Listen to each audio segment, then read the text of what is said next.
বলছেন ওয়াজি তো হচ্ছে। আপনি বুবুর লোক নাকি? যেই হোক আরে বসেন, বহু জ্বালা আছে গত 16 বছরে। জ্বালা সকলেরই। আপনি বসেন, ওখানে বসে থাকেন, কোনো টেনশন নাই। আপনাকে রাগ করতেছেন, আলোচনা কি চলবে? 2000 ছাত্র জনতা করে হত্যা করছে না, এ করেছে না, আল্লামা সাইদিকে জেলবন্দি করেছে না, আলেমদের ফাঁসি দিয়েছে না। এখন তার কথা বললে আপনার জ্বলন উঠবে কেন? কথা কর না গা। এখন আবার কি ফতুয়া দেয় যে উনি তো চলে গেছে, ওগুলো বলে লাভ কি? তা আমার কথা আমি বললে আপনার ক্ষতি কি? তার মানে আপনার জ্বলনে ওঠে, তাহলে বোঝা যায় বলে লাভ আছে। এ কথা কর না গা। কম জ্বালা আপনারা দেন নাই। আমাদের কোরআনের মাহফিলে কথা বলতে দেয়নি, ওয়াজ করতে গেছে মাইক পর্যন্ত কেড়ে নিয়েছে। ভিডিও তো দেখছেন না। এখন স্বাধীন দেশে কোরআনের মাহফিলে বাধা দিলে পিঠের চামড়া থাকবে না, আর কোন জুলুম এই বাংলার জমিনে সহ্য করা হবে না। আমাদের মনে কম যন্ত্রণা নাই, কম জ্বালা নাই। স্বৈরাচার হাসিনা যে অপকর্ম করেছে, ফিরাউন নমরুদ আবু জেলকে ভার বানাইছে। আমি বিশ্বাস করি আপনারা আওয়ামী লীগ করেন, এমন লোক এখানে থাকতে পারেন আওয়ামী লীগকে সমর্থন করতেন। আল্লাহ সুযোগ দিয়েছে, তওবা করে ফিরে আসেন। ওই নতুন করে পালিয়ে যাওয়া নেত্রীর দালালি করেন না। গাই পালে চলে গেছে, বাছুরা খালি লাফাচ্ছে। ও বলে মাঠত নামো, আরে মাঠত নামে গাড়ি পড়ে, মাঠত নামে দেখেন পিঠের চামড়া থাকবে না। কম জ্বালান জ্বালাই নাই। অন্যায় বিচার অত্যাচারের সর্বোচ্চ মাত্রা অতিক্রম করেছে। সুতরাং আমাদের স্বাধীন দেশে কথা বলতে দিতে হবে। হকের পক্ষে থাকবো, জালেমের বিরুদ্ধে থাকবো। আজীবন ওই আওয়ামী লীগের শাসন আমলেই পাত্তা দেয়নি, সেই আমলেও কথা বলছি। আর এখনো মশাল নেবেন, আর আমাদের যা বলবেন তাই। আমাকে আপনি বলেছেন ইবাদতের ওয়াজ করেন, ইবাদতেরই ব্যাখ্যা দিচ্ছি। হ্যাঁ, মাসুদ ভাই আমাকে প্রথমে বলছে যে আমরা কি ধরনের ইবাদত করতে পারি, আমল কেমন হবে বলবেন। ইবাদতের ওয়াজ হচ্ছে না, এখন রাজনৈতিক ইবাদত। কোরআন দিয়ে যদি রাজনীতি হয়, রাজনীতিটাও আমাদের জন্য ইবাদত। কোরআন দিয়ে যদি মিছিল হয়, মিছিলটাও ইবাদত। কোরআন দিয়ে যদি ভোট হয়, ওই ভোটও ইবাদত। আর যখনই কোরআনের নীতির বাইরে যাবে, এটা হলো শয়তানের কাজ। আলোচনা কি চলবে? কারা কারা চলবে হাত তোলেন তো দেখে। লিল্লাহে তাকবীর। আজকের মাহফিল লিল্লাহে তাকবীর। অনেক আলোচনা করেছে, তবে এখন যদি অনুমতি দেন আমি মহিলাদের জন্য 2 মিনিট কিছু বলবো। বলার দরকার আছে না নাই? আমার বন্ধুগণ, মুসলমান ভাইরা গভীর মনোযোগ। কোনো দিকে নজর নাই, কোনো দিকে তাকাতাকি নাই। কথাগুলো সুন্দর করে মনোযোগ দিয়ে বোঝার চেষ্টা করবেন।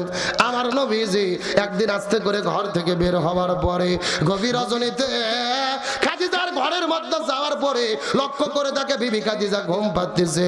এমন সময় আমার নবীজি বিবি খাদিজার কপাল বরাবর চুম্বন করেছে। সুবহানাল্লাহ বলেন। নবীজি খাদিজার কোথায় চুম্বন করেছে?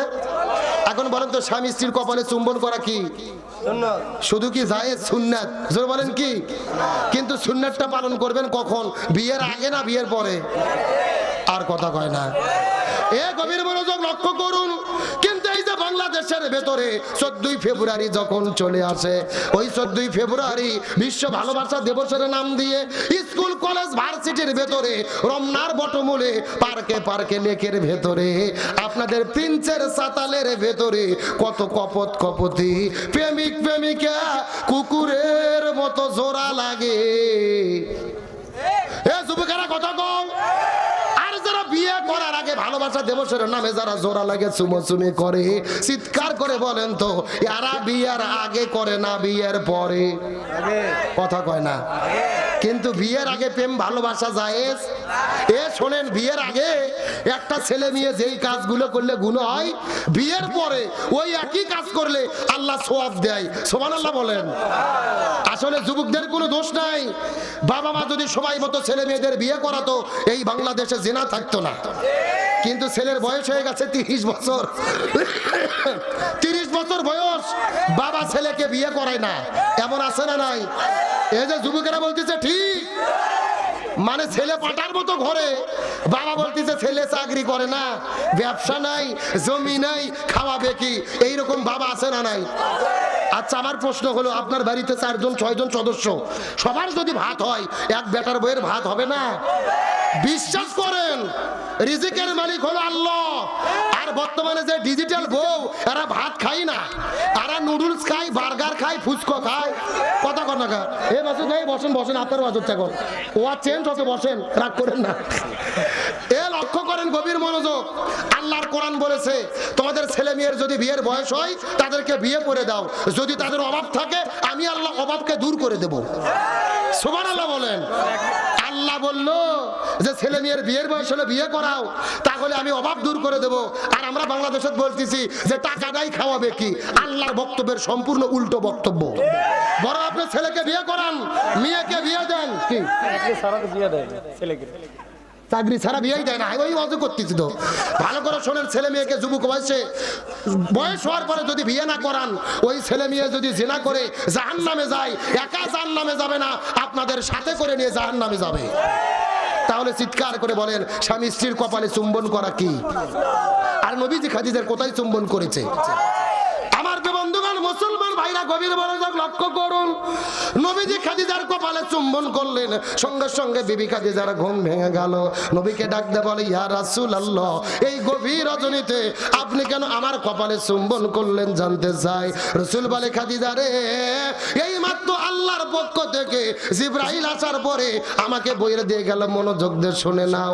আল্লাহ তাআলা ঘোষণা করে দিয়েছে তুমি সর্বপ্রথম কালেমা পড়ে মুসলমান হয়েছো। মুসলমান হওয়ার পরে এ খাদিজা তোমার যত সম্পত্তি ছিল আল্লাহর জন্য, মুসলমানদের জন্য তুমি ব্যয় করে দিয়েছো। আল্লাহ তোমার উপরে এত বেশি রাজি খুশি হয়ে গেছে, স্বয়ং আমার আল্লাহ আর সে আজিমি থেকে তোমাকে সালাম জানায়া দিয়েছে। আরো জোরে বলেন না সুবহানাল্লাহ।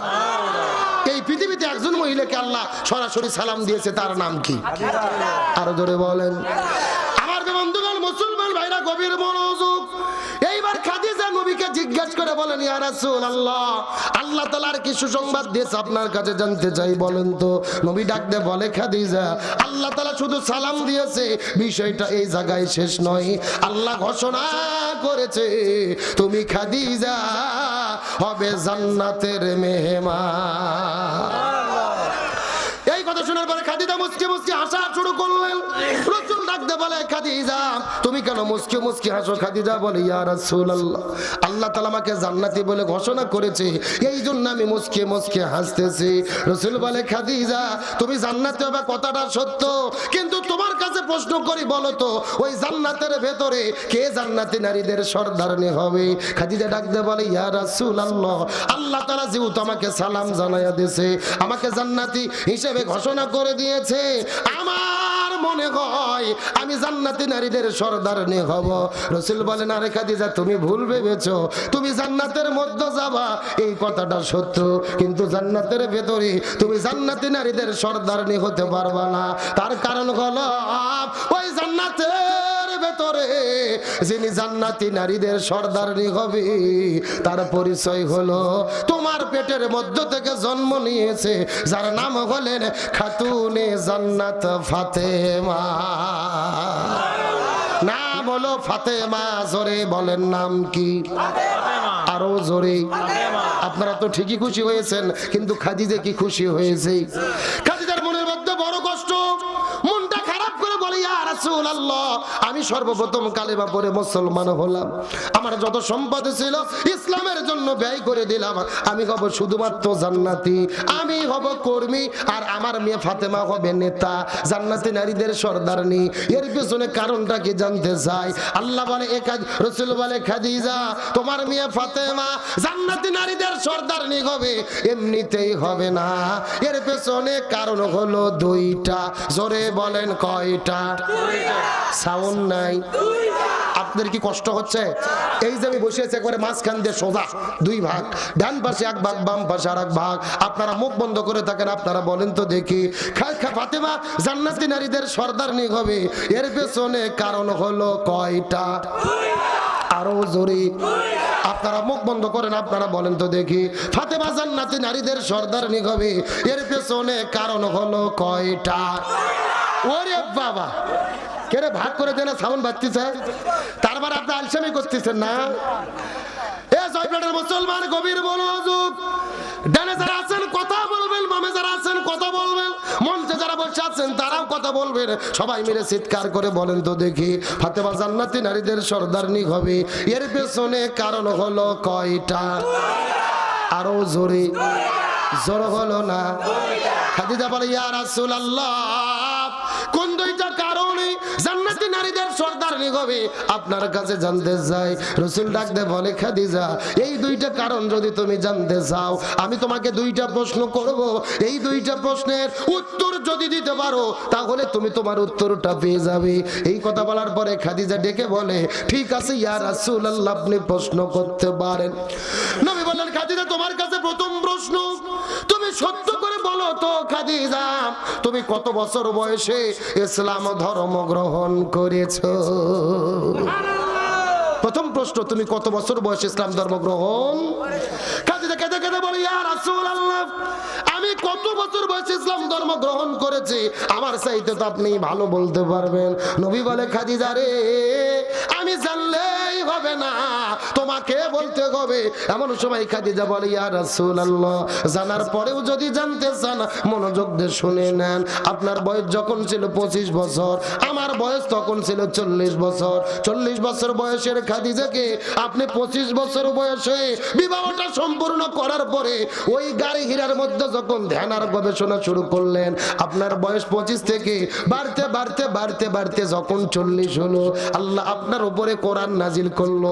ওই পাওয়ার পরে আমাকে দিনের দাওয়াত দিলেন, আমি কালেমা পড়ে মুসলমান হয়ে গেলাম। তাহলে গণিতের হিসাবটা মিল করে বলেন তো, নবীজির বয়স 25 থেকে বাড়তে বাড়তে যখন 40 হলো, খাদিজার বয়সটা 40 থেকে বাড়তে বাড়তে কত হলো?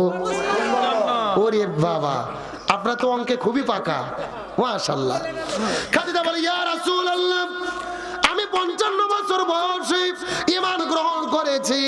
এমন সময় নবী ডাক দিয়ে বলে, মন খারাপ করো না রে খাদিজা, সত্য করে বলো, তুমি 55